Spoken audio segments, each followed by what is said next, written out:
and had behaved stereotypically and gotten my butt handed to me. It was time to resurrect some of that good old-time paranoia and start thinking defensively. Well, that's just peachy, and they just attacked without I stopped as I had a thought. Guppy had a bad tendency to not volunteer information. Attempts to change his behavior had just resulted in huge dumps of irrelevant data. I still wasn't convinced that wasn't passive-aggressively intentional. Guppy, did the attackers do anything besides ping us with radar? Affirmative. There were several radio transmissions. Probably challenges either to determine friend or foe, or even if the scouts were something other than flotsam.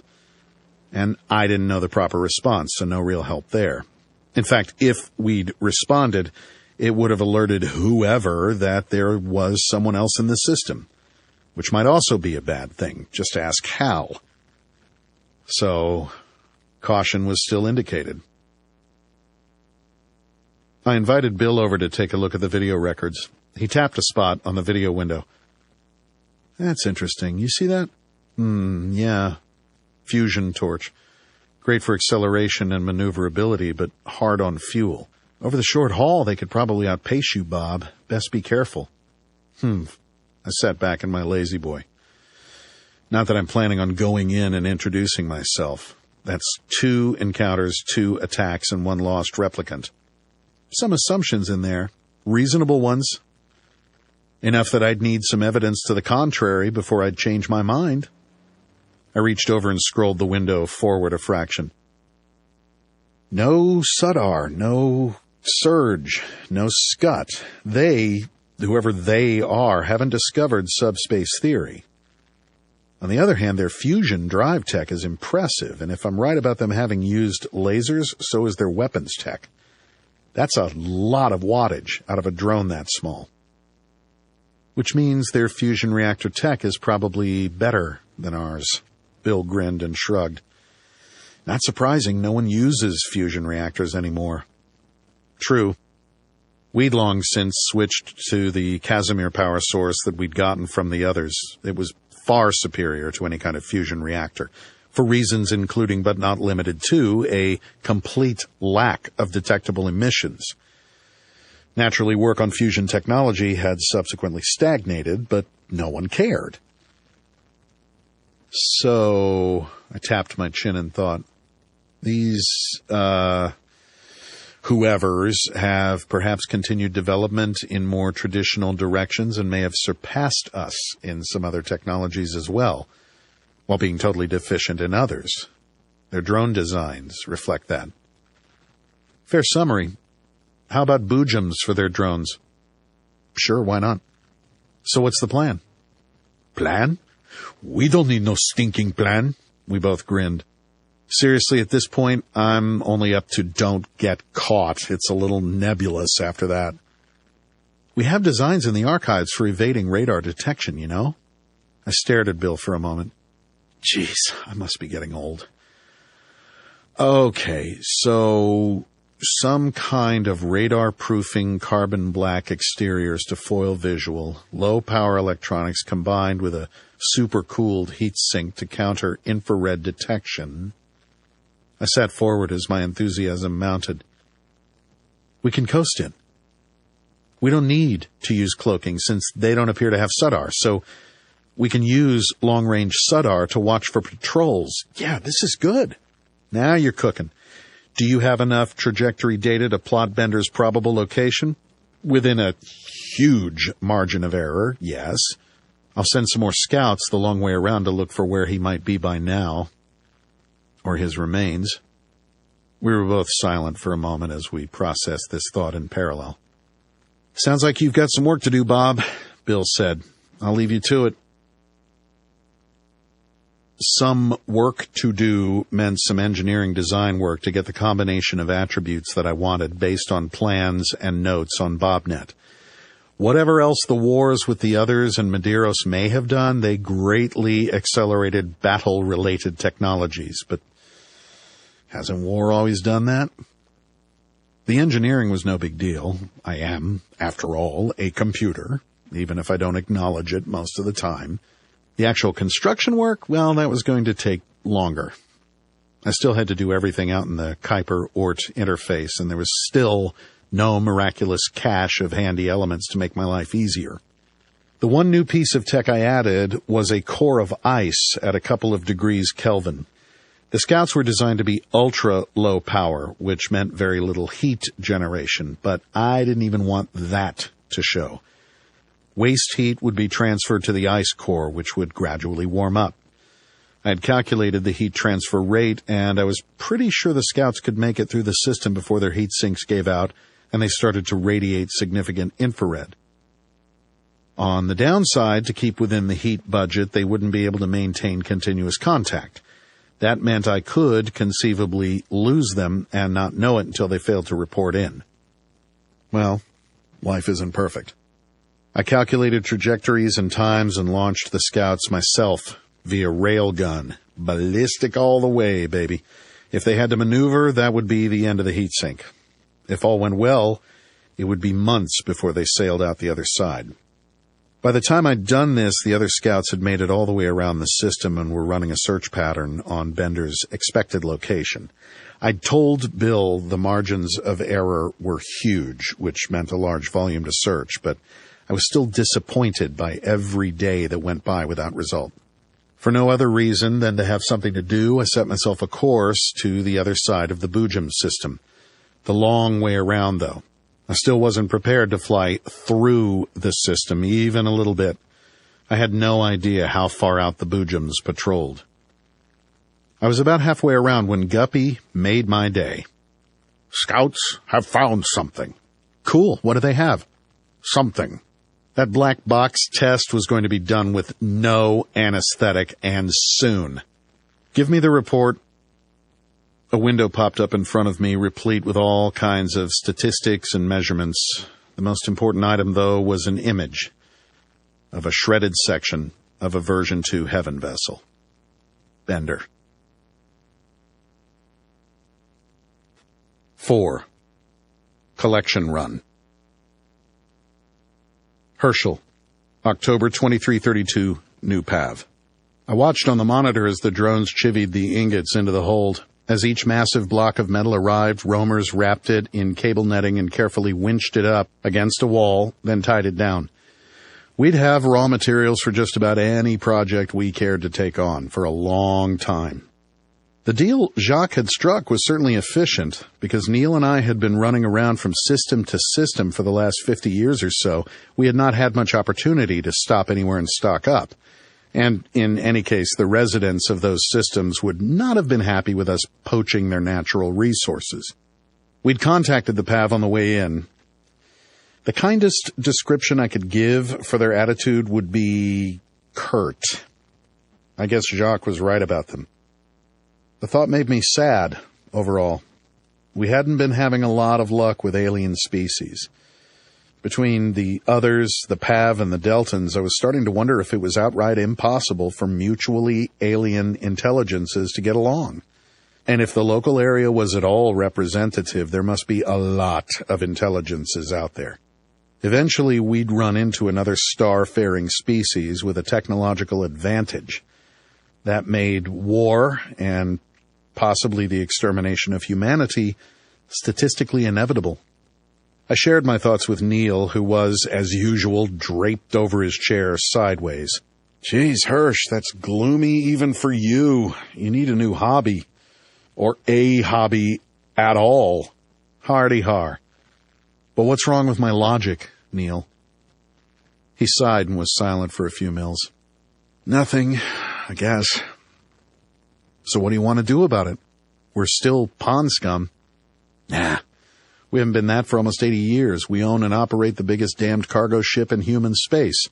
We are personally responsible for setting up at least 5 colonies. I think we have some street cred. Yeah, I guess so, he replied. And please don't take that as permission to do a Picard impersonation. I don't think I can take it anymore. You got it. So what can we do with all that cred? Neil pursed his lips and stared into space. To be honest, my first thought when we got word about this windfall was to double our mover plate count and accelerate to beat hell for somewhere interesting. Like Ick and Day and Phineas and at least a dozen others. A lot of Bobs are just taking off, Hirsch. Seems kind of, I don't know, self-absorbed. I was thinking more like trying to place a human colony well outside of human space, in case you turn out to be right. I gave him an apologetic shrug. We still have all the stasis pods from the Great Exodus. There's simply never been any reason to offload them anywhere. And that's the thing. There's no more reason for the pods. Or for the Bellerophon, really. We're obsolete. So to make ourselves relevant again, we try for another colony. And if we use the ore to add another 32 plates, we'd be able to push some really stupid G's, Neil said, warming to the subject. So a human colony out in, say, the Perseus arm would ensure continuity even if the rest of humanity ran into a bigger, badder others. I nodded. Now all we have to do is figure out how to locate some volunteers. 5. Investigation. Bob, November 2332, outskirts Eta Leporis. A cloud of wreckage slowly revolved around a common center of mass. Some of it was recognizable, most was not.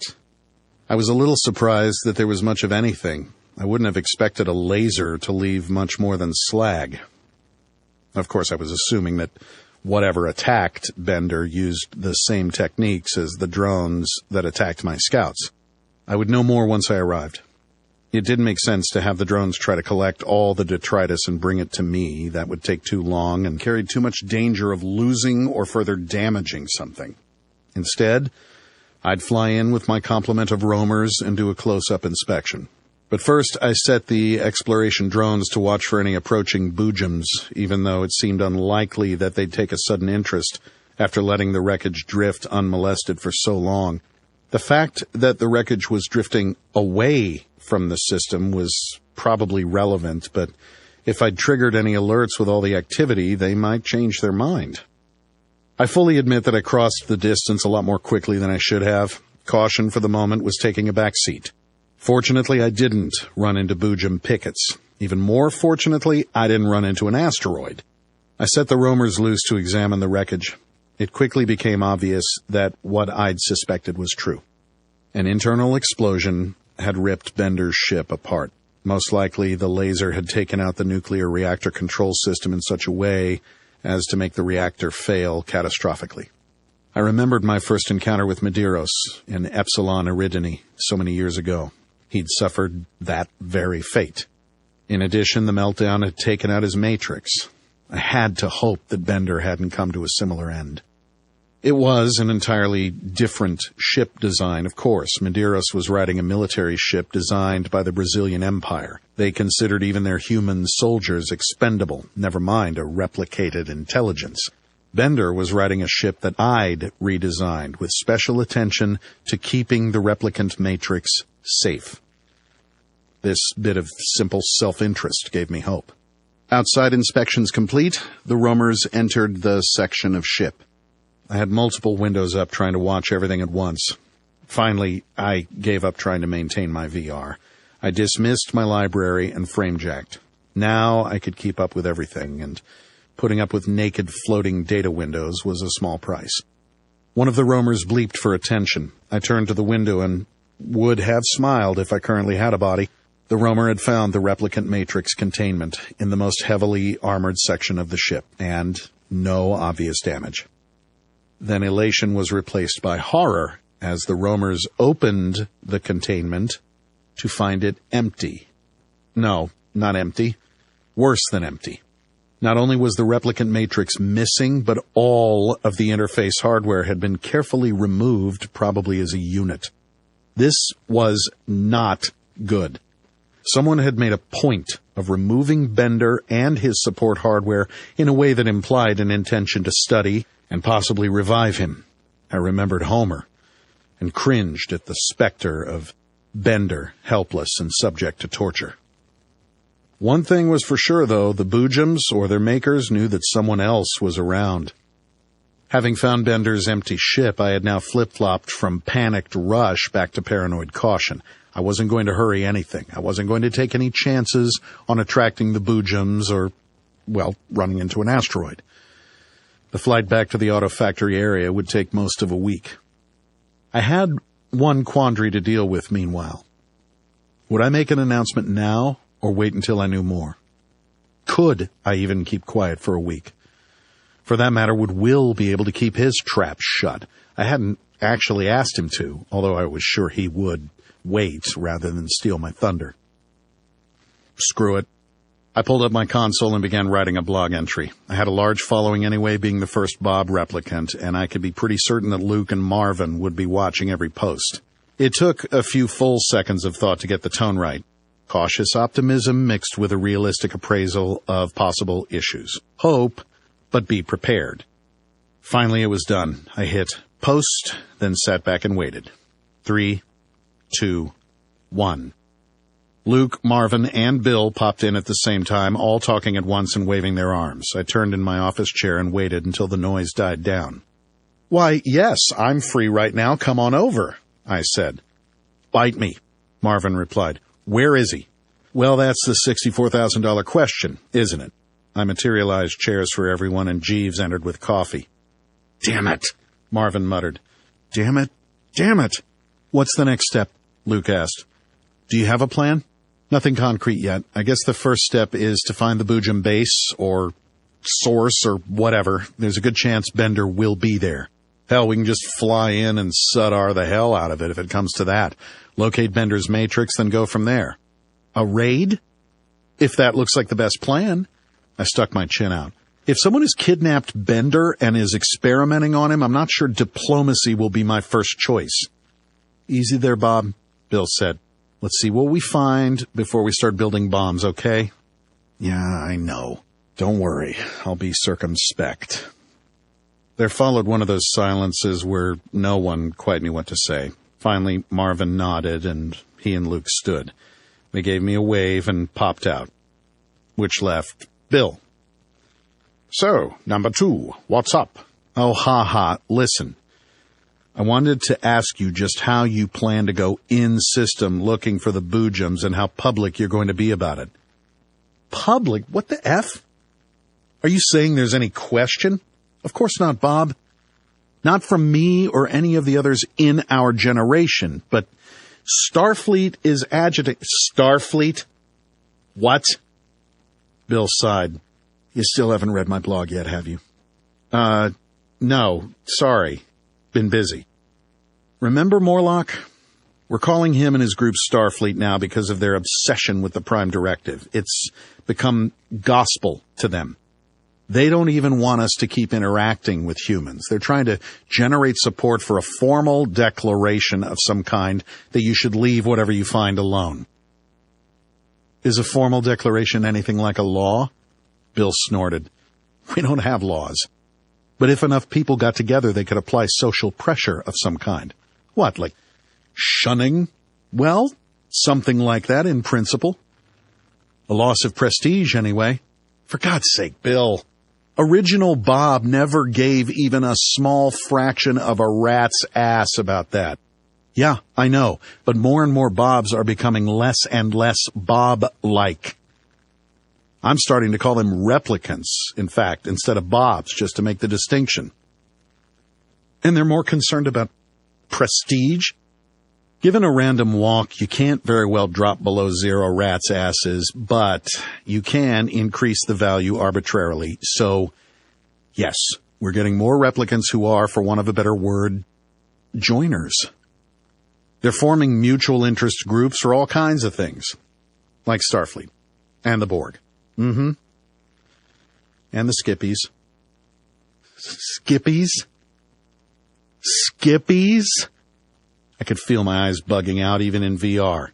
"What, they've changed their avatars to beer cans and started calling people monkeys?" Bill snorted his coffee and had to take a moment to compose himself. "No. It's the group trying to build the Matryoshka brain, you know?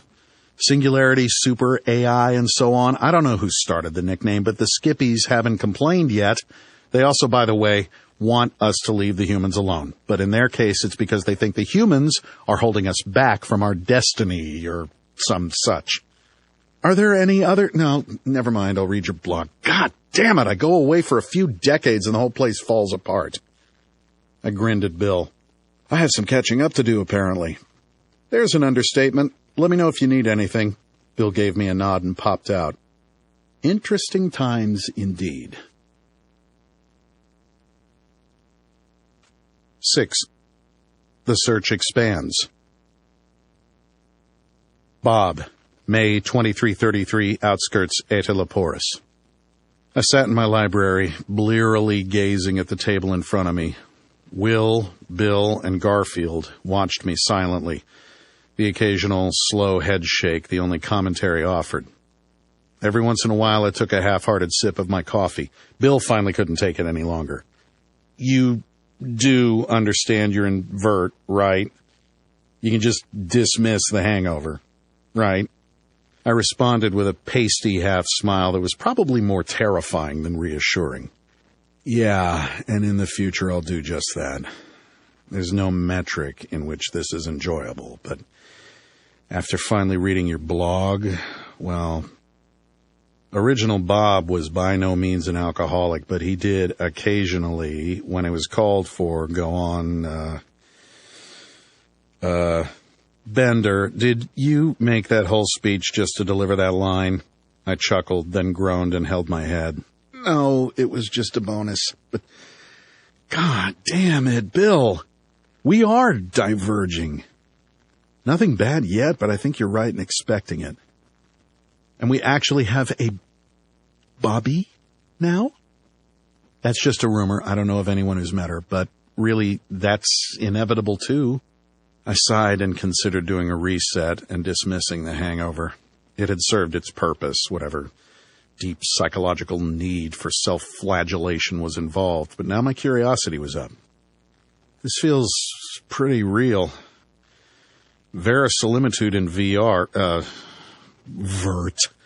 has really been improving. Part of that's the Mannies, of course, Will said from across the room where he was nursing a soft drink. Once we started experiencing things in real again, we realized how granular and synthetic the Vert experience actually was. It helped that humanity was back on its feet by then. We had actual experts to ask about some of the finer points. Bill waved his cup in a vague, out-there gesture. Like Bridget, for instance. She's ferociously competent in the biological sciences and naturally highly motivated now to help with the improvements. And with SUDAR scans, we can accurately map how the human body and brain respond to various stimuli, like taste and other senses. And hangovers? I grinned, then winced again. She and Howard live almost full-time in real, right? Yep. And raising kids as well. I've lost count of how many they've adopted over the years. Well, here's something to chew on, Garfield said. He'd been silent up to this point, so we all turned to him. And it's important if you want to maintain perspective on your place in the cosmos. He paused for dramatic effect. As replicants, we never get tired. We have near-perfect memories. We can process hundreds of times faster than humans. And we have instant access to all the information available in our archives. But we aren't any smarter than Original Bob was. And reading about something isn't the same as being trained in it. You can't become a doctor by reading Gray's Anatomy, for instance, or watching it. I frowned. Okay, I get that in principle, but how is it important? We can't do everything ourselves. For instance, without Bridget, the androids wouldn't be anywhere near as advanced as they are. We've improved our weapons by talking to military types, or stealing from them, I interjected. Garfield glared at me for the interruption. We've become a sort of society unto ourselves, but for the most part we're still doing the things Original Bob was interested in. We're a monoculture, specialists, and that's not healthy. So, you're saying, Bill raised an eyebrow at him, that I'm not sure replicative drift is a bad thing, necessarily. Grr, I don't trust some of the new replicants, Bill said. Nor should you. They're different people.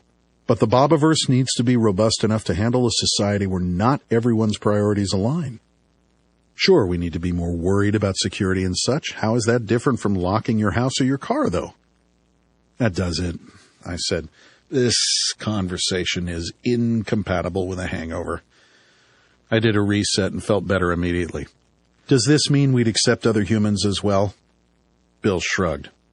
We've always been willing to do that, but we've gotten no takers, at least none who've decided to deal directly with us. Those that have chosen to go with replication have signed with companies that offer shared processing in a large computer facility. The bigger the monthly fee, the more processing power and extras you get. There are options like Manny connection ability and even premium Manny models available only to the highest paying clients. Most of them, though, are just spending their afterlives engaged in full-time vert. That doesn't make sense. This is freedom. The best kind of freedom where you can do what you want with no reliance on anyone else. Not really, Bob. That sounds good to a loner like original Bob, but to a lot of people it would be the opposite of attractive. Among other things, self-reliance means having to be responsible for everything yourself. Much easier to just pay someone to take care of the details, if you have the money. And remember, this is immortality for a copy of you at the expense of permanently destroying original you. Bill paused, then shrugged in dismissal. On the other hand, there has been a lot of interest in post-mortem corpsicle storage in real, and in fact, companies have been springing up all over the colonies, offering to warehouse people after death, just like with original Bob, except now they use stasis pods, so there's nothing irreversible about it. And they're doing a booming business. Because when you come back, it'll be original you. Yeah, much more attractive option. Will sighed. Except for people like Justin, who have a religious objection. We commiserated in silence for a mill. As the face of Bob, Will had been especially close with our relatives for decades. Julia's death, then her son Justin's, had hit him every bit as hard as Homer's. Bill continued, and it doesn't help that for years we were rushing all over the galaxy saving humanity's butt, dying in space wars and generally acting as dragon fodder. The idea of being a replicant never really recovered from the negative perception of ending up as a disposable servant.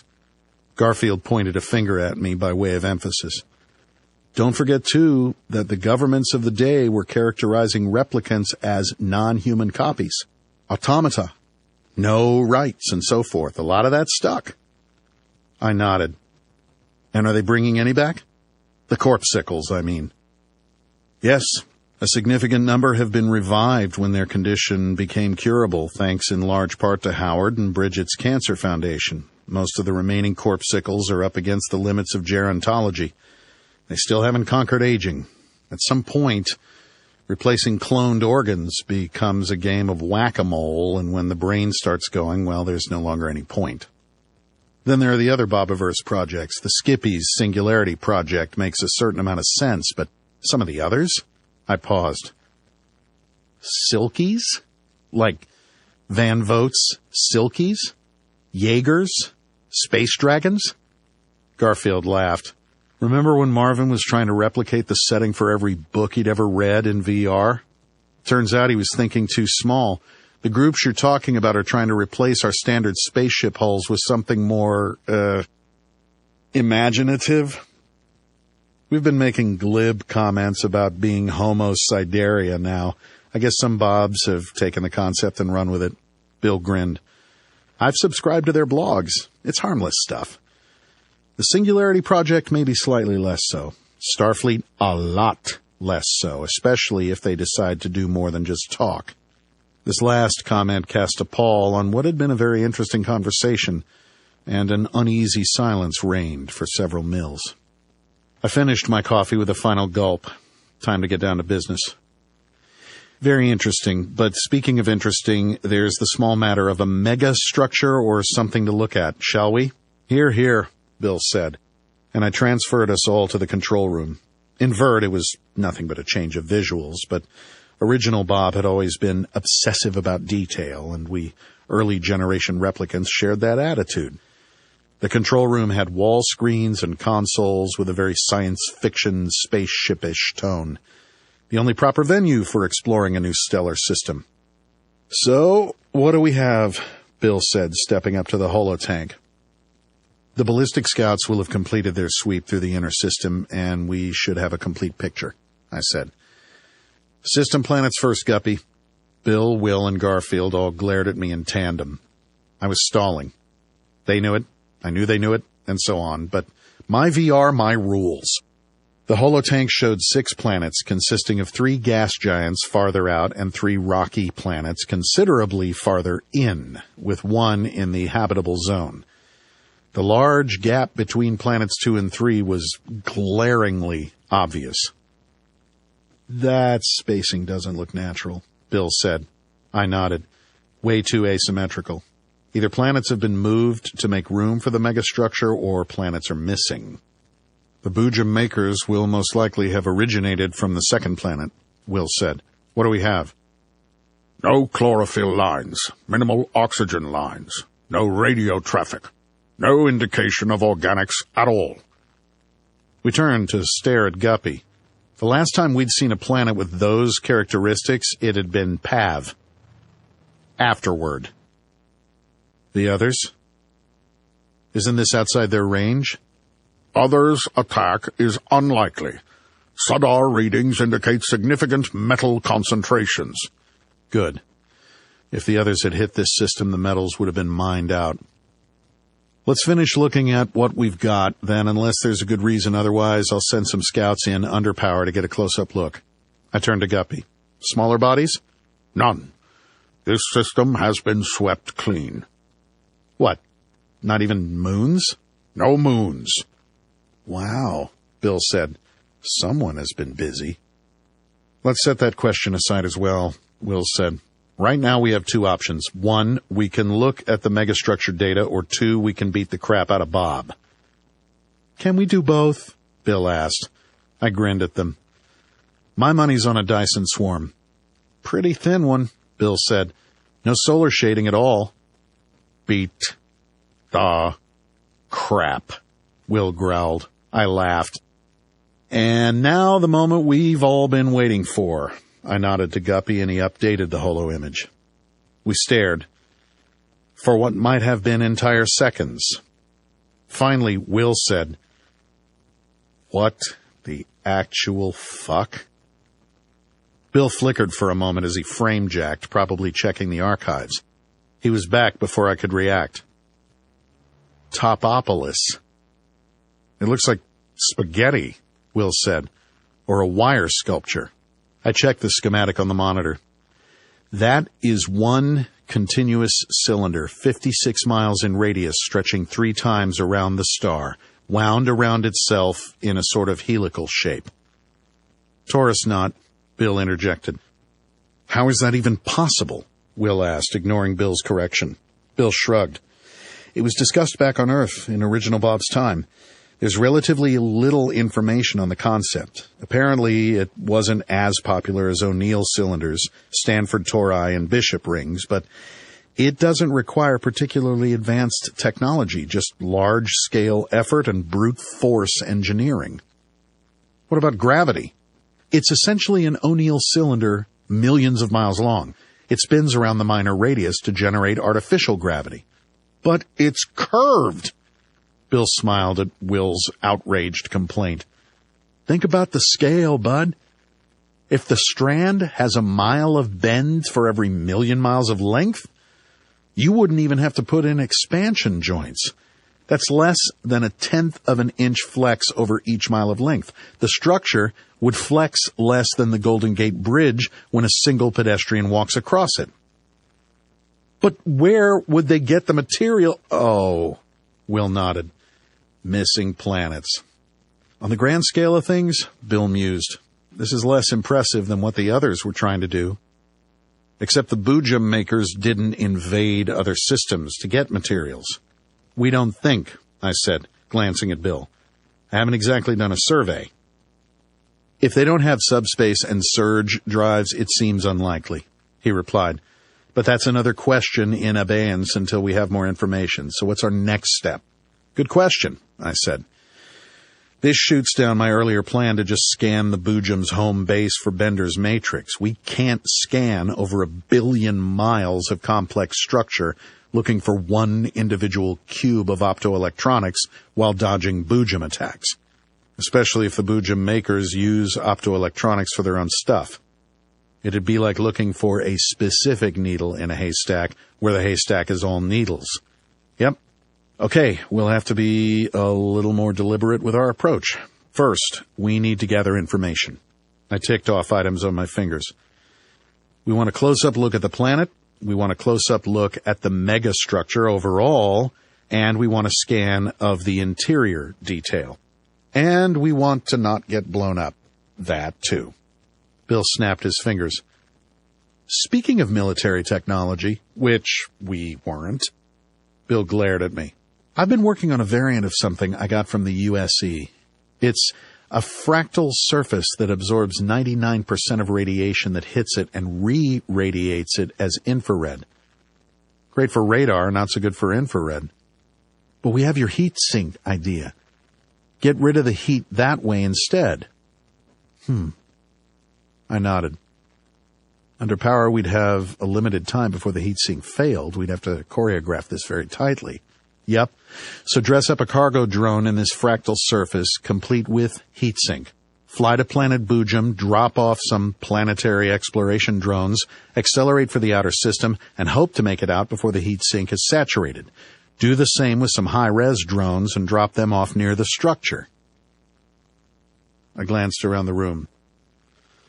No argument was forthcoming. One last thing. We need more information on Topopoulos'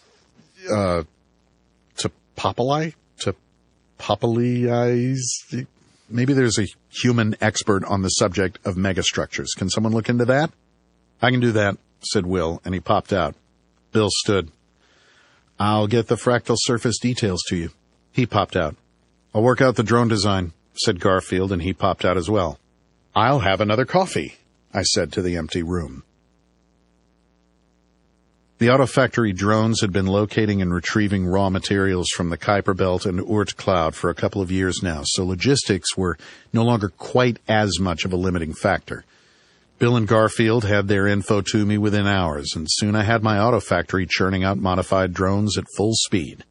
Still, there were some significant mods, and the fractal camouflage was a pain to get right. But a week later, I had all my spy devices ready. I double-checked the calculations, sacrificed a coffee, and let fly. Now we wait, said Bill. Like we haven't been doing that for the last forever or so, Garfield grumbled. 7. Looking forward. Will. June 2333. Vert. The search for information on Topopoulos turned out to be one of those good news, bad news things. Good news, I'd found an expert. Bad news, he was dead. Good news, he'd arranged to be replicated. Bad news, he'd gone right back to work and was really hard to get hold of. The whole Keystone Cops Act would be giving me a headache if I were still subject to such things, so I decided to take a break and do some work on a personal side project I had going. I pinged Conan and popped over as soon as I received a response. Conan was the current Bob rep in the Omicron Squared Iridini system. It hadn't been a heavy labor position for a long time, Vulcan and Romulus having long ago become independent of our help, but we had always maintained a physical presence, for our family's sake, if nothing else. I looked around as I settled in. Conan appeared to have replicated the Vulcan jungle with his home in a treehouse. I smiled to myself. I knew enough about Vulcan's wildlife to realize this was completely unworkable in real life. Even without the now extinct Cupid bugs, there was still more than enough variety of the bad kind in the wild to kill any human dumb enough to be out without an exosuit. Conan saluted me with a can of Coke. I sat in the nearest chair and, there being no Jeeves in view, invoked my own can. What can I do for you, oh great ancestor? Conan said. "Are you one of mine?" I replied, and he nodded. Ancestry had never been a big deal in the bobbiverse, but with all the fragmenting lately, people were starting to pay more attention to chains of instantiation, with an eye to cataloging behavioral DNA. As with a lot of Bob projects, it was ad hoc and casual. I'm concerned about the family, Conan. Faith has been getting more influential on Romulus the last couple of decades, and that can't be anything but bad news. I get it, Will, but a lot of people like the sense of certainty that religion gives them, and faith is all about nice, easily packaged black and white answers, even if they're factually wrong. I waved a hand in dismissal. I frankly don't care what the justification is. I want our family out from under. We've seen the rise of the far right too many times in the last half millennium to not recognize the signs. Okay. And? I have a small side project going on. I want to set up a society with an innocuous name like Outward Bound or something for people who want to emigrate from this system. If you have the time, I'm hoping you'll take care of the setup and admin. Conan grinned. This hasn't exactly been a pressure cooker job. Howard started divesting us of responsibility as soon as he could, and we've continued with that tradition. I'm more like a local ambassador than anything. How's that working out lately? Yeah, I'm curtailing my appearances these days. Conan made a deprecating gesture. Bobs are not their favorite people, even on Vulcan, never mind Romulus. So as it happens, I have lots of free time. Any specifics? Nothing complex. We just need a legally incorporated society, no special requirements, board of directors, etc. I'll email my family contacts once you have it set up, then we'll go from there. Conan nodded. So you're forming a prospective colonial group composed exclusively of Johansson descendants? Not exclusively, not even predominantly if we get enough interest, but I want as many of ours out of here as we can manage. Faith might step in. They don't have the clout right now, but by the time you're ready to shove off, yeah, I've been thinking about that too. The constitutional guarantees plus the original documents of agreement they signed with me back on Earth will establish the legal requirement to let the colonists go.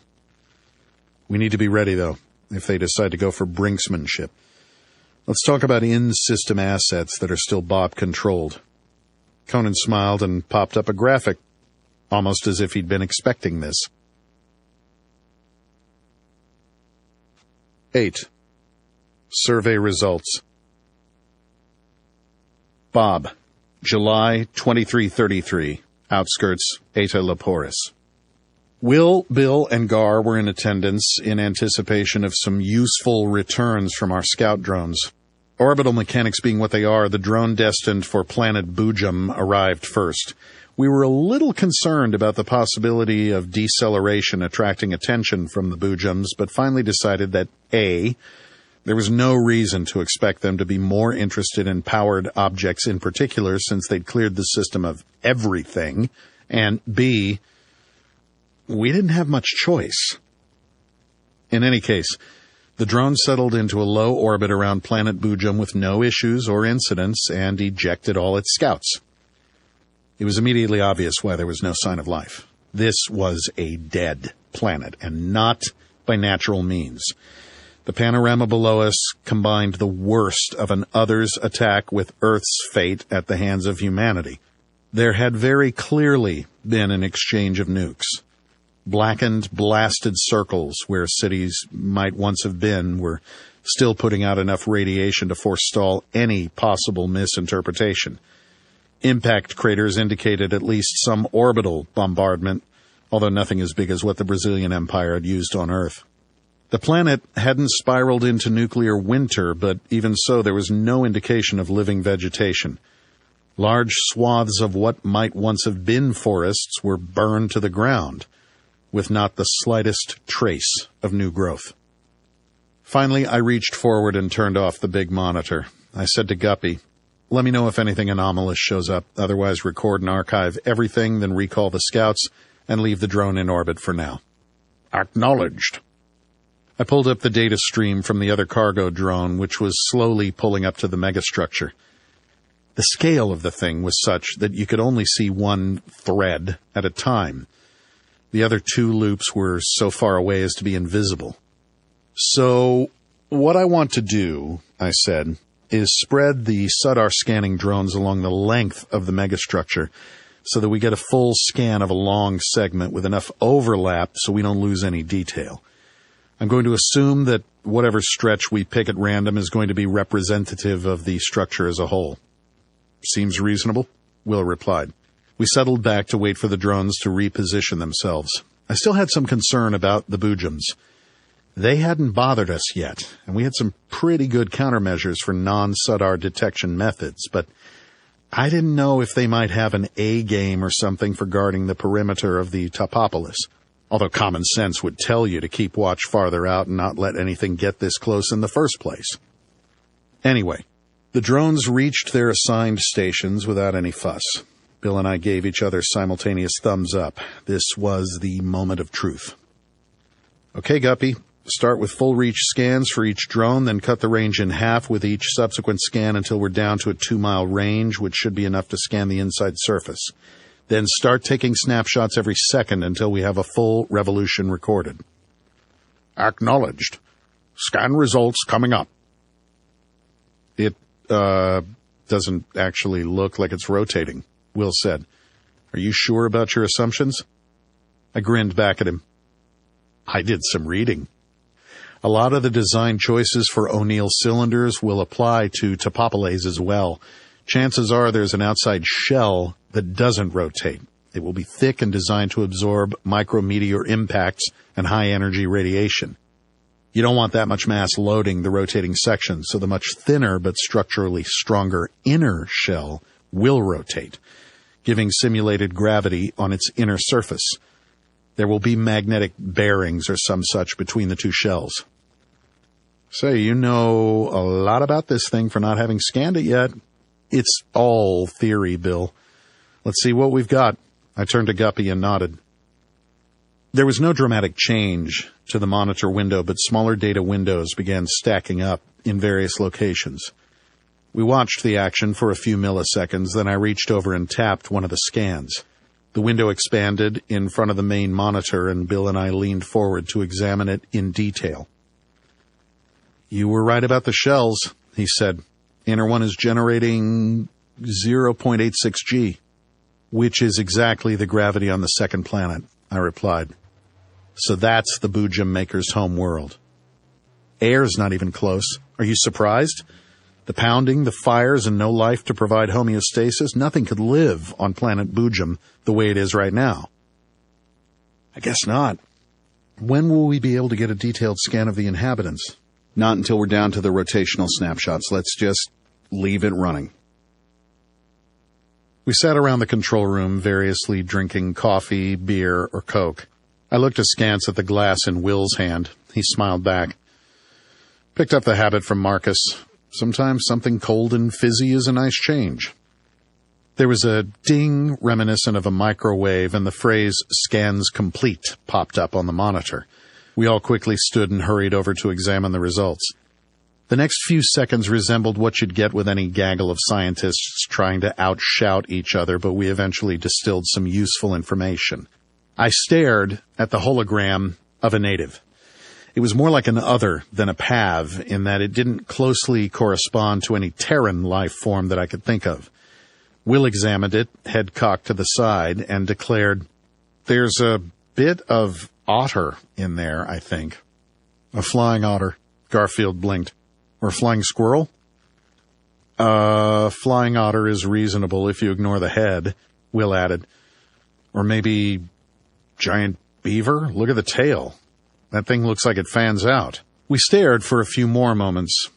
To me, it looked like a 4-foot-tall fat otter, but with a flap of skin around the forearms that could open or close, and a snout that was almost a beak, but with teeth, like something between a platypus and a were-duck. The tail did seem to be able to fan out, or flex flat, or something, going from a roundish appendage to something more beaver-like. The creature was covered with fur, which tended toward a rich chestnut brown. "Snarks," Garfield said. If we have boojums, we need snarks to make them. I held up a hand. Sure, but only until we find out their name for themselves. Assuming we can pronounce it. It's aquatic, Bill said after some more silence. The forearm things and the tail are for pushing through the water. That explains the river, Will added, and we all nodded. One of the many interesting aspects of the design was that a river ran the entire length of the section we'd scanned, and that was more than 100,000 miles. Or rivers, depending on how you counted. It branched and merged constantly. It was possible that the river system ran the entire length of the topopolis. Interestingly, Will continued, the way the river loops and splits and meanders, no part of the inner surface seems to be very far from water. Given the natives' biology, Bill replied, that was probably a design requirement. We gazed in awe at the pictures and schematics. Then Garfield said, where would you get all the water? The overall structure is literally 1 billion miles long. Bill froze for a moment, then turned to Garfield. Earth has, or had anyway, about 330 million cubic miles of water. The river in the topopolis averages maybe a half-mile wide and a 10th mile deep. So if it was straight, you'd probably only need about 50 million cubic miles to fill it. Soil can also be up to 25% water, so depending on how deep they've layered real soil over the shell's inner surface, maybe you add another 100 million cubic miles. It's still less than what Earth had. And there's always the Oort cloud if you needed more. Garfield bobbed his head a few times as he absorbed that. And the materials to build it? The Earth contains about 90 billion cubic miles of iron. To build this, based on the cross-section we see, you'd only need 20 billion cubic miles, although of course you couldn't use steel, not nearly enough tensile strength. Most of this structure is constructed of some kind of ceramic reinforced by a 3D carbon fiber lattice, similar to what we use for our ship hulls, so even that estimate is probably way high. But the point, Will added, is that you can get all the material you need by taking apart one Earth-sized planet. Which probably explains the orbital gap between Planet 2 and 3. I finished. Humph, said Garfield. So what now? Well, we have well-established and tested procedures for picking up culture and language surreptitiously, thanks to Jacques, I said, although he had physical access to bookstores and libraries on PAV. I'd like to move things along as fast as possible, but without direct access, we're going to be at a disadvantage. Bill frowned. We're going to have to send in spy drones. I nodded. He had hit the nail right on the thumb. Yeah, and that's not going to be a trivial undertaking. Then we have to wait until we've absorbed the language and culture before we can go in. Is there an alternative? What about just using spy drones? I mean, for the search for Bender, not just for the cultural absorption. Will shook his head. I can't see that working. They either fly around a lot where they can be seen, which is bad, or they stay in hiding and don't get around much, which is bad. Plus, it becomes very difficult to ask questions of the locals. Excuse me, sir or madam, Garfield said. I am not alien spy device, despite appearances. Could you please direct me to the nuclear vessels? We all laughed. Gar's Chekhov impersonation was spot on. After a moment, I nodded to Will. All right, accepted. I know this will sound odd after Bill's comments about keeping a low profile, but I've been talking to some people over at the Singularity Project. You're talking to the Skippies? Garfield asked. Yeah, they don't have an AI yet, but they do have a generalized self-programming expert system with enormous processing power. I wanted to be ready to fast-track the language translation and android design work if we found sophonts. Wait, androids? You're thinking way ahead on this, Garfield said. Bill looked at me with a rueful smile. You're looking for some help from them on that, too? I gave him a tight-lipped smile in reply. They think they can pick up a lot from SUDAR scans, including possibly sound. What? How? It's the same principle as bouncing a laser off a window to pick up vibrations from sounds inside the target building. You demodulate the reflection. Sudar doesn't work that way. No. But the Skippies think that they can use it to pick up vibrations from rigid surfaces in the megastructure. Even glass, assuming they have it. That'll be pretty hit and miss. You'd have to do a lot of scanning for the small number of situations where that would be feasible. They're willing to take this on? I nodded. They're isolationist, but not like Starfleet. They don't think contact with humans is a morally bad thing, just that it's holding us back, presumably by forcing us to keep conforming to human culture and so forth, I guess. But they are neutral on the question of interference with any locals, so I figured it would be relatively safe. Of course, if Starfleet gets hold of it, they'll go ballistic. But really, what can they do besides scream loudly? They aren't here. They can't get here in less than a couple of decades, and I have control of the local hardware, so they won't be building local ships or androids. And honestly, Will added, if they started using strong-arm tactics, I don't think it would go well for them. As a group, Bobs aren't tolerant of that kind of thing. They'll register their disapproval, will acknowledge their right to their opinion, and that'll be that. Well, we have enough scans for a first pass at a rough android design, but a lot of work ahead of us on the culture and language fronts, starting with how we get in. Yeah, I don't want to cut my way in. To be honest, I'm not sure if that'd even be possible. There have to be some legitimate entrances for supplies or personnel or maintenance equipment or something. Internally, there will have to be a ring of some kind between the inner and outer shells to allow matching the rotation for things going in and removing the angular vector for things coming out. A spin transfer system. We should look for that kind of structure in the scans. Maybe it's time to just have a detailed look at what we've got. Several dozen milliseconds later, the party atmosphere had evaporated. A bristling silence hung over the group, and we all wore matching frowns. I presume everyone has noticed the level of technology of the inhabitants. Or lack thereof, Bill replied. Garfield poked at a window in front of him. Or the fact that the interior entrance we did a close-up on appears to be sealed off so the inhabitants can't leave. Something smells. We now had a couple 100,000 miles worth of point scans and a thorough rotational scan from 3 locations. The results were perplexing. Instead of modern metropolises, we were seeing what appeared to be villages, constructed mostly of some kind of wood equivalent, mostly concentrated around the river. Smaller settlements were situated around tributaries and branches. There was very little in the way of metal as well. In fact, most of the metal seemed to be in the form of small discs carried around by the locals. Money. I tapped the image to call attention to a detail. We'll need to do some more scans to confirm, but it looks like the land is sculpted rather than the product of any kind of natural erosion.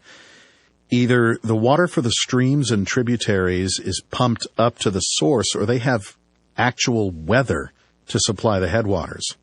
Also, Bill pointed out, the inside seems to be divided into segments of about 560 miles in length, separated by mountain ranges that form a ring to divide each segment. He tapped an image and it zoomed. We don't have enough detail, but I think those mountains also anchor stays or guy wires to keep some kind of cylinder lined up down the center of the structure. I'm guessing that central cylinder provides illumination. There's no allowance in this design for letting the actual sun shine in. Probably true, but Sudar hasn't been able to pick up those kinds of detail, and if you're right, it brings up the issue of heat dissipation. I wonder how they handle it. I think we have at least a partial answer to that, I said. There are radiator surfaces along the entire shaded side of the outer shell, which are radiating way more heat than can be accounted for by solar absorption. So there's a lot of heat being generated internally, probably that lighting you're talking about. There must be a system to bleed the heat from the living area to the outer shell. Everyone in the room nodded slowly in appreciation. Bobs loved technical solutions. And notice, Bill added, The river's meandering pattern repeats every dozen segments or so. I think the landscape does as well. I guess they just used the same design templates over and over. They might even have built the megastructure in segments of that size, then glued them together. 1 billion miles, that's almost 2 million segments. We all stared in silence at the data windows for several milliseconds. Maybe, Bill mused, we just happen to have scanned a section of the megastructure that's set up as an agrarian community.